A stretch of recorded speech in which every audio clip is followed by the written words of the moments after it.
এটা একটা অন্যরকম অনুভূতি তোমাদের সঙ্গে শেয়ার করছি। কালীপুজোর সময় আমি আমাদের বাড়িতে যখন প্রদীপ মোমবাতি জ্বালিয়েছিলাম, এবার একটু অন্যরকম হয়েছিল আমার প্রদীপ জ্বালানো আর মোমবাতি জ্বালানোগুলো। একটু অন্যরকম অনেক দিনের ইচ্ছা ছিল আমাদের একটা ঘর হবে।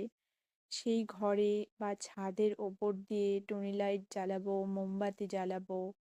কিন্তু এবার ছাদ হয়নি। এই দেখো, এখনো ছাদ হয়নি। জানি না কবে ছাদ দিতে পারবো।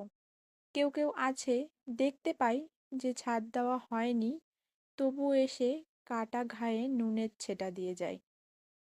কি রে, এখনো ছাদ দিলি না? তোদের ঘরে ছাদ দিবি কবে? এখনো ছাদ দেওয়া হলো না? আমি জানি না তারা কি অন্ধ নাকি দেখেও চোখে দেখে না।